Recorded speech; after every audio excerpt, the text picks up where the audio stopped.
Menteri Pemberdayaan Perempuan dan Pelindungan Anak, Bintang Puspayoga menuturkan, kasus kekerasan seksual yang diduga dilakukan Bupati Maluku Tenggara Taher Hanubun adalah murni tindakan pidana.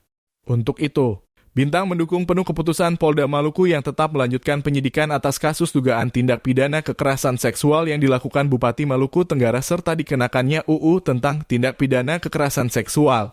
Undang-Undang Nomor 12 Tahun 2022 tentang tindak pidana kekerasan seksual tidak mengenal istilah restoratif justice sehingga dalam kasus kekerasan seksual yang diduga dilakukan oleh pelaku sebagai pejabat publik di Maluku Tenggara adalah murni tindakan pidana. Undang-Undang TPKS tidak memungkinkan adanya upaya proses damai yang ditawarkan oleh pelaku. Kami mendukung penuh atas kebijakan Polda Maluku yang tetap melanjutkan penyidikan terhadap pelaku. Jika saat ini ada informasi tentang pencabutan laporan oleh korban, kami berharap agar penyidikan bisa tetap dilanjutkan karena aparat polisi sudah memiliki bukti pemeriksaan sebelumnya.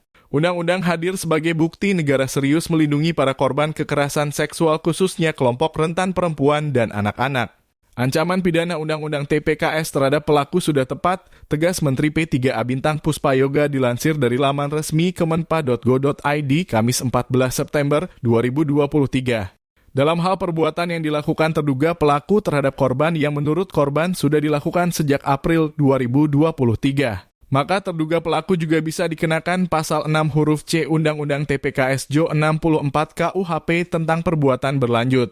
Berdasarkan informasi yang dihimpun Kemen P3A. Lanjut dia, hasil koordinasi dengan Reskrimum Polda Maluku. Bahwa benar pada April 2023 terjadi tindak pidana kekerasan seksual yang dilakukan oleh Bupati Maluku Tenggara terhadap korban TSA umur 21 tahun yang merupakan karyawan kafe. Pada 1 September 2023, kasus diproses oleh penyidik Reskrimum Polda Maluku dengan nomor TBL-230-IX-2023-Maluku-PKT. Pada hari yang sama korban langsung menjalani pemeriksaan di Polda Maluku dan Visum et Repertum di RS Bayangkari yang didampingi oleh Unit Pelaksana Teknis Daerah Perlindungan Perempuan dan Anak Provinsi Maluku. Kami melalui tim layanan SAPA sebelumnya langsung berkoordinasi dengan Dinas Pengampu yang berada di daerah, yaitu Dinas Pemberdayaan Perempuan dan Perlindungan Anak Dinas P3A Provinsi Maluku dan UPTD PPA Provinsi Maluku untuk mendampingi korban mulai dari pendampingan psikologi korban hingga nanti mengawal proses hukumnya. Mereka juga akan terus berkoordinasi dengan Polda Maluku untuk mengikuti perkembangan kasus, ujar Menteri P3A.